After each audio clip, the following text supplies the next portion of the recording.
pourquoi nous reprochons énormément des choses au Gnassingbé, à la dictature? C'est parce qu'il n'y a pas d'espace de discussion. Le Togo que nous voulons demain, c'est un Togo où c'est le débat qui emporte ça sur les individus, les personnes, les émotions et tout ça. Et donc, nous devons faire ce débat-là pour clarifier un certain nombre de choses. Et je vais jouer une vidéo, la vidéo de Faure Gnassingbé, quand il a, je ne sais pas s'il y a la présentation des vœux, mais où il s'est adressé aux partis politiques. On va écouter ça. Première vidéo. Rassembler, c'est aussi reconnaître la place de chacun et créer les conditions d'un dialogue durable entre majorité et opposition. La critique constructive et apaisée fait partie du fonctionnement normal de la démocratie. Je veux le dire clairement ce soir. L'opposition est une composante essentielle de la République. Elle a la responsabilité de questionner, d'alerter et de proposer. En 2026, je souhaite qu'une culture politique nouvelle s'impose. Une culture politique de respect, où l'on critique les idées, mais jamais les personnes, où l'on s'oppose sans se déchirer, où l'on débat sans se détruire. Alors, deuxième vidéo sur la décentralisation technique, s'il vous plaît.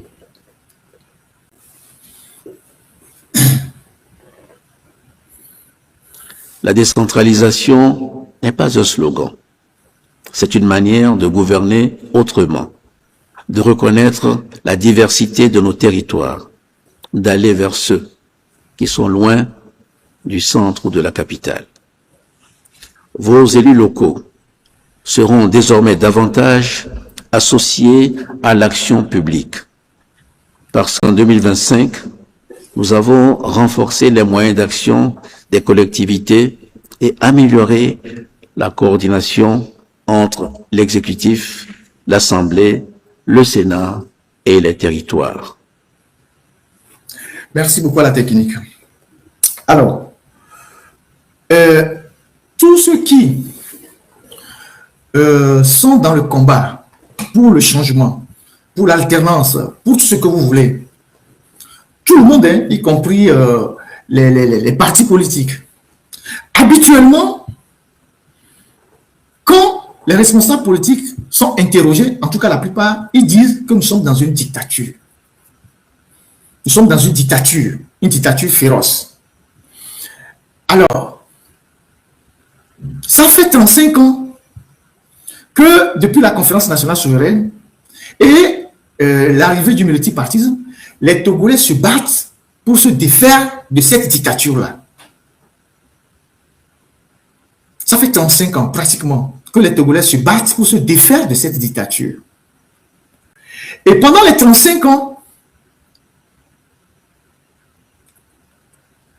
la classe politique, qui elle-même reconnaît que nous sommes sous une dictature, a toujours préféré aller aux élections aux conditions du dictateur. Et à chaque fois, le dictateur se donne les moyens de voler les élections. Parce qu'il a la force, il a l'armée, il a les réseaux, il vole les élections et il impose sa volonté. Il y a de cela 6 ans, il y a de cela 7 ans. Lorsque la question de la décentralisation est arrivée, j'ai fait une émission et j'ai dit ceci. Qu'on ne décentralise pas une dictature. C'est normal. Une dictature, c'est un pouvoir centralisé. On ne décentralise pas une dictature. Et que ce projet de décentralisation était une arnaque.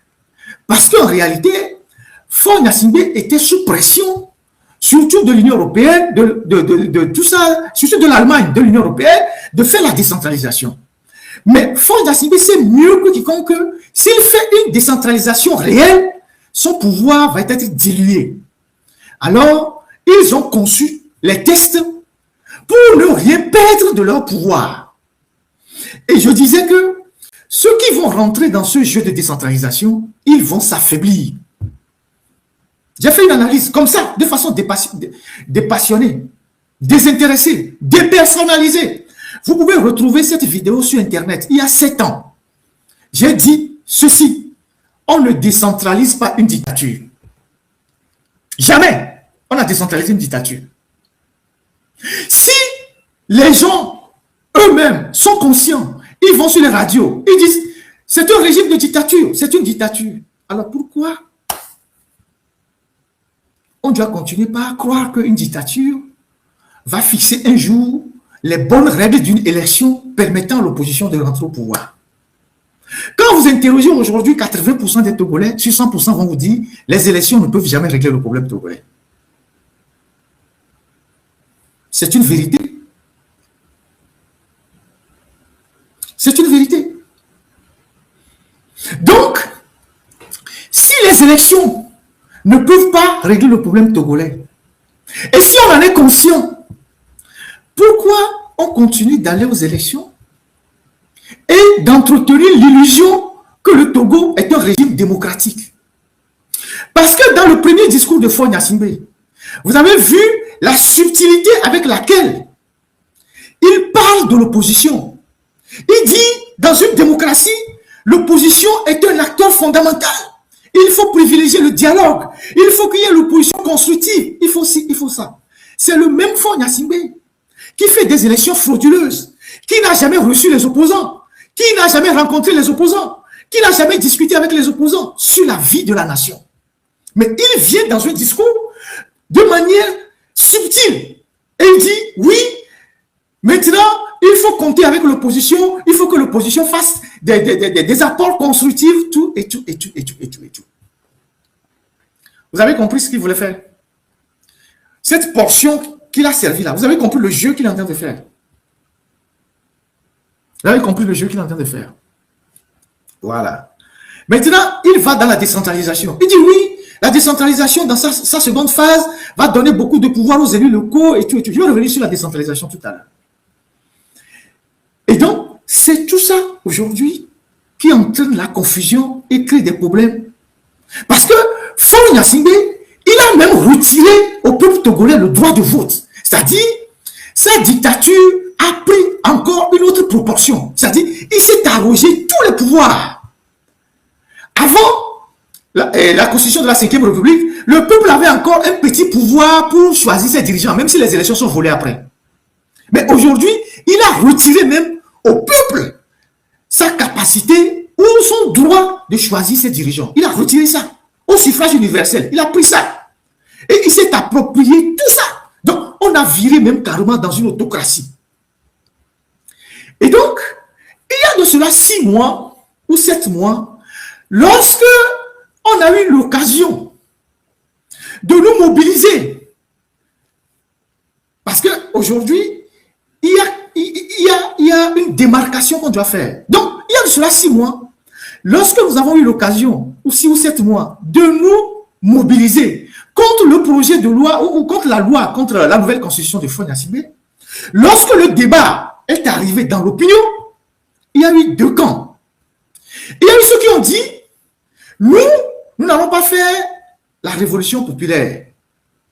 Nous, on va aller aux élections législatives et après on va aller aux élections municipales. C'est vrai ou faux? Lorsque l'occasion a été donnée de mobiliser les Togolais pour mettre en difficulté le régime, il y a ceux qui ont dit, nous, on va aux élections municipales. Vous autres, vous pouvez faire la révolution. Si ça marche, c'est bon. C'est ce que les gens ont dit. Et donc, les gens sont allés aux élections municipales, aux conditions du dictateur. Ils sont allés aux élections municipales, aux conditions du dictateur. Or, si on suppose que Faure, il a sauté toutes les bases du contrat social, il a détruit tout. C'est-à-dire, le semblant de contrat qu'il y a entre le peuple et sa constitution, Faure a sauté tout ça. Donc, Faure est devenu un homme illégal. Mais le peuple togolais est en résistance. On ne peut pas être en résistance et aller aux élections avec le dictateur. C'est comme la France qui a été envahie par les nazis, il y avait deux camps. Le camp de Pétain qui a choisi la collaboration et le camp de la résistance. Donc aujourd'hui, une grande partie du peuple togolais est en résistance. Et donc, au moment de la résistance, au moment d'organiser la résistance, il y a ceux qui ont dit, nous, on va aux élections parce que nous estimons qu'il y a des petits pas qu'il faut préserver. C'est de leur droit le plus absolu. Moi, je ne les condamne pas. C'est leur droit le plus absolu. Je fais de l'analyse simple et claire. Donc, ceux qui ont dit, nous allons manifester dans les rues, nous croyons que c'est la mobilisation populaire qui peut arriver au bout du régime, ils ont organisé ce qu'ils pouvaient organiser. Le régime a réprimé. Dans le sang, les gens ont été arrêtés, il y a eu pas mal de choses. Aujourd'hui, ceux qui sont allés aux élections et qui ont choisi d'aller aux élections, et donc ils se sont retrouvés dans les mairies, quel que soit le résultat qu'ils ont eu, ils reviennent vers ceux qui ont choisi la résistance et ils disent oui, il faut qu'on travaille ensemble.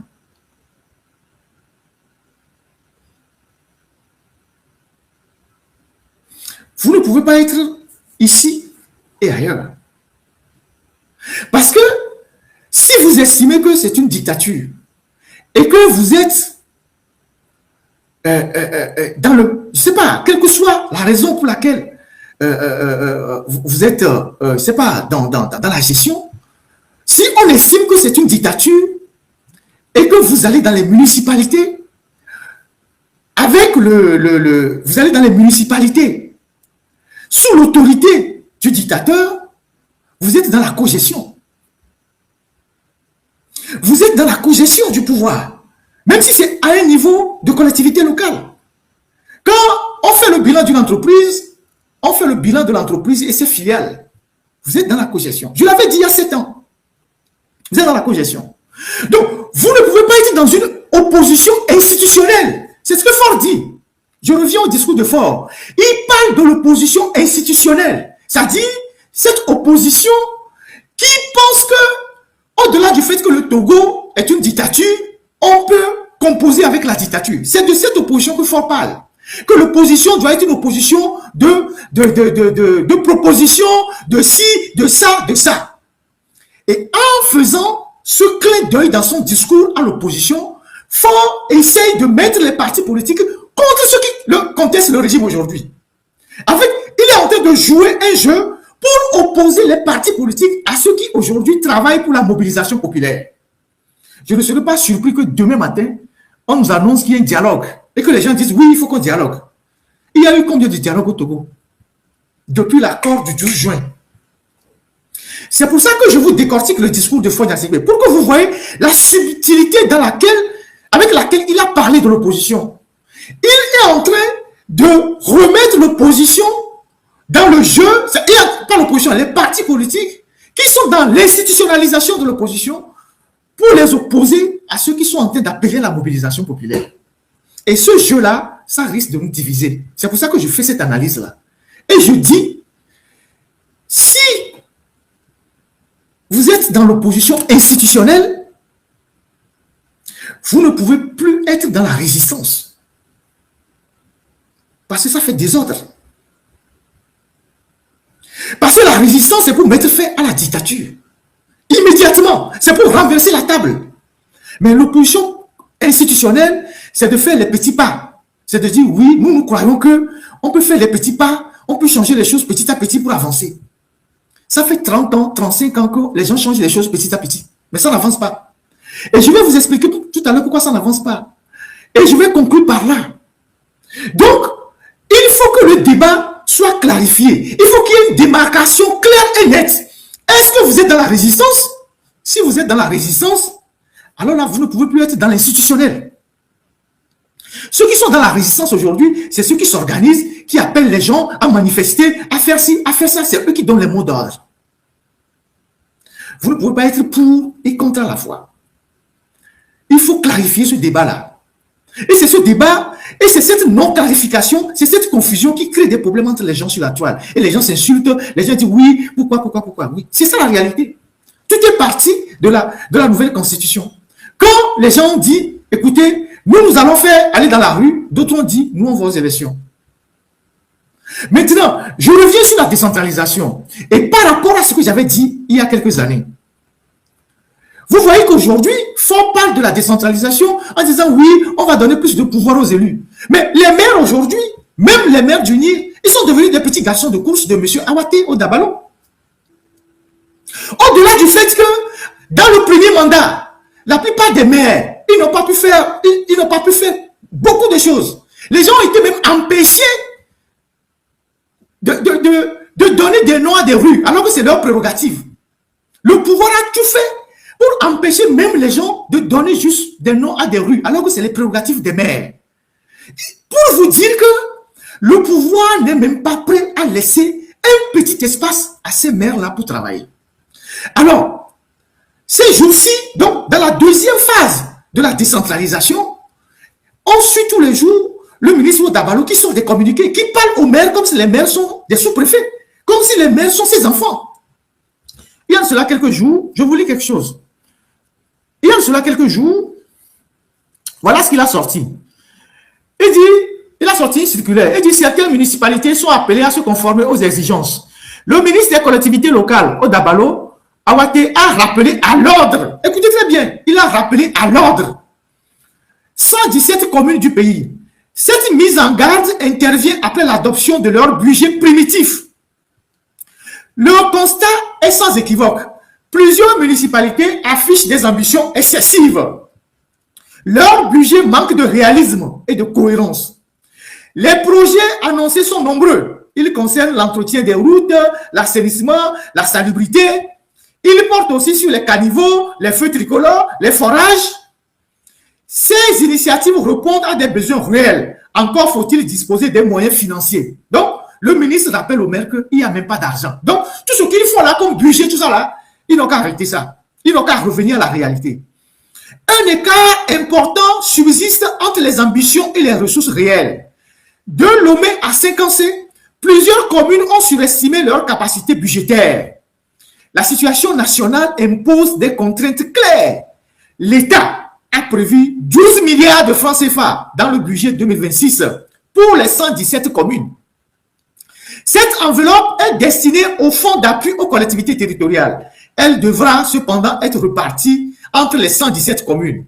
Face à ces limites financières, le gouvernement a décidé d'un examen rigoureux. Les budgets communaux seront étudiés du 13 au 16 janvier. Chaque étape conditionnera leur approbation. L'objectif du ministère est précis. Il s'agit d'ajuster les dépenses aux moyens disponibles. Il s'agit aussi de préserver les projets essentiels. Les élus locaux sont donc appelés à faire preuve des choix. Ils doivent hiérarchiser les priorités. Ils devront renoncer à certains projets. Les ressources devront cibler des actions à fort impact. Le réalisme budgétaire est désormais impératif. La rigueur de gestion s'impose aux communes. Le budget irréaliste, écoutez la fin, les budgets irréalistes n'ont pas leur place dans la gouvernance locale. C'est la première salve du ministre de l'administration territoriale envers les maires. Il leur parle comme des enfants, des garçons de course. Les maires sont élus, mais le ministre là, il n'est pas élu. C'est un obscur préfet qui était à Mango, qui torturait les gens là-bas. C'est quelqu'un même qui est un peu déséquilibré. Il était un peu déséquilibré dans l'armée. Il y a des gens qui voulaient le sortir de l'armée. Et puis, on a réussi à le sauver. Il était à Témédia. Et puis, après, on l'a nommé préfet à Mango. Il torturait les gens là-bas. Et puis, après, on l'a ramené à Lomé. Et c'est des gens comme ça qui sont plus ou moins pas du tout équilibrés mentalement que Ford utilise comme de vrais piliers du régime pour tenir la décentralisation d'une main de fer. Donc, ils sont ce communiqué-là. Il parle comme il veut aux maires, il s'en fout, il leur parle comme il veut. Et maintenant, il sort un autre communiqué hier. Technique, il faut balancer ce communiqué. Voilà ce qu'il sort hier. Il faut rapprocher l'image. Voilà, merci. Il dit ceci. Note aux maires. Dans le cadre de l'amélioration de la gouvernance des ressources humaines, des collectivités territoriales, et en vue de disposer d'une base de données exhaustive, fiable sur le personnel communal, toute autorisation de recrutement du personnel des communes est suspendue jusqu'à nouvel ordre, à compter de la date de signature de la présente note. Cette mesure vise à permettre au ministère de procéder à un état des lieux complet du personnel des communes, tant permanents que contractuels en vue d'une meilleure maîtrise des effectifs, des qualifications et des fonctions exercées au sein des administrations communales. À cet effet, chaque commune est tenue de faire parvenir au plus tard le 16 janvier 2026 l'état détaillé du personnel en service émargeant sur le budget de la commune à la date de la présente note, comprenant notamment les informations suivantes. Nom et prénom, date d'engagement, statut du personnel, permanent ou contractuel, qualification au niveau de formation, fonction effectivement exercée au sein de la mairie. La présente note circulaire doit être strictement respectée. Toute mesure de recrutement prise en violation de cette disposition sera considérée comme nulle et de nul effet. Voilà la note qu'il sort avant-hier ou bien c'est pas quoi, à l'endroit des maires. Donc lui, il se lève chaque matin, il balance des circulaires comme ça pour empêcher les maires de travailler. Donc les maires ne sont même plus habilités, ils ne peuvent même plus recruter des gens dans leur mairie sans l'avis du ministère de l'administration territoriale. Alors, qui parmi vous qui me suit ici, qui parmi vous, les 12 000 qui sont sur TikTok, sur YouTube, vous tous qui êtes ici, vous tous qui me suivez là, qui parmi vous pense que cette décentralisation sous surveillance, cette décentralisation à huis clos va aboutir demain à la chute du régime de Gnassingbé? Qui parmi vous croit à ça? Qui parmi vous croit que cette décentralisation-là, telle qu'elle est appliquée, où on ne permet même pas aux maires de faire un petit projet, on tient les maires, qui parmi vous croit que cette décentralisation-là va aboutir un jour à un changement de régime? Qui parmi vous croit à ça? Même ceux qui financent la décentralisation sont déçus. Les partenaires financiers, je vous assure, ils le disent en privé, ils sont déçus. Donc, c'est une manière assez subtile de canaliser une frange de l'opposition et de la maintenir dans l'institutionnel. Donc, les partis qui ont accepté, c'est leur choix souverain, aller dans ça. Aujourd'hui, ces partis se sont affaiblis. Il y avait des gens qui avaient plus de mairies, mais à la deuxième phase des élections, ils en ont perdu. Il y avait des gens qui avaient plus de délégués, des conseils municipaux, ils en ont perdu. Donc, le pouvoir a utilisé la décentralisation pour affaiblir ces partis-là. Et je l'avais dit il y a 7 ans. Donc, aujourd'hui, le débat qui se pose pour les Togolais, en tout cas les Togolais qui sont en résistance, c'est de mettre fin au régime. Les Togolais ne peuvent plus se passer 5 ans avec Faure Gnassingbé. Pendant ce temps, mais ceux qui sont dans l'institutionnel, ils n'ont pas ces moyens-là. Puisque eux, ils sont déjà dans l'institutionnel. Ils sont pris dans le piège de l'institutionnel. Ils sont dans les mairies. Ils ne peuvent pas faire les deux à la fois. Donc, il faut clarifier ce débat-là. Il faut faire une analyse de clarification de ce débat. Aujourd'hui, la décentralisation, c'est une catastrophe.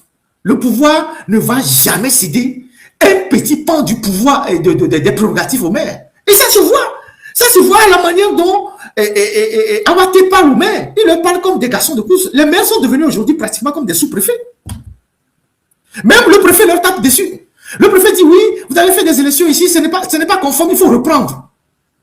C'est comme ça qu'il y a les mairies qui fonctionnent dans le monde. Allez au Bénin pour voir comment les mairies ont le plein pouvoir, qui gèrent leur municipalité, qui ont donc des bilans à défendre. Aujourd'hui, vous bougez à gauche, on vous bloque. Vous bougez à droite, on vous bloque. Donc, on vous a mis dans un bocal où vous ne pouvez même pas mouvoir. La seule chose que cette histoire a réglée, c'est peut-être le problème de chômage de certains. Mais en réalité, il n'y a pas eu d'impact sur la vie des Togolais. Parce que le pouvoir ne donne pas les moyens aux mairies pour travailler. Vous allez dans tous les quartiers de Lomé, les quartiers sont encore très sales, plus sales même qu'hier. Et donc, à cette allure-là, mais on va faire 100 ans avant de venir à bout du régime si nous sommes encore vivants. Donc, il faut que ce débat soit clarifié. S'il y a des gens qui veulent être dans la résistance, ils sont totalement dans la résistance. S'il y a des gens qui veulent être dans l'institutionnel, ils sont totalement dans l'institutionnel. On ne peut pas être dans l'institutionnel et être dans la résistance à la fois. On ne peut pas être pétainiste et gaulliste à la fois. Le peuple aujourd'hui, le peuple togolais est en résistance contre une dictature. Parce que Faure, lui, il a fait le choix de mourir au pouvoir. Et le peuple togolais le sait. Faure Gnassingbé a fait le choix de mourir au pouvoir. Et le peuple togolais le sait. C'est pour ça que le peuple togolais se mobilise pour mettre fin à son régime. Donc, on ne peut pas être dans les deux à la fois. À moins que les gens décident de claquer la porte de cette collaboration-là et rejoindre la résistance. Je ne dis pas, et je le répète, qu'ils ont tort d'aller, c'est un choix souverain des partis politiques, mais quand vous êtes dans l'espace public et que vous posez des actes, on doit analyser vos actes. C'est ça la démocratie, c'est ce que vous appelez la démocratie. Quand vous êtes dans l'espace public, on doit analyser vos faits et gestes par rapport au combat qui est mené.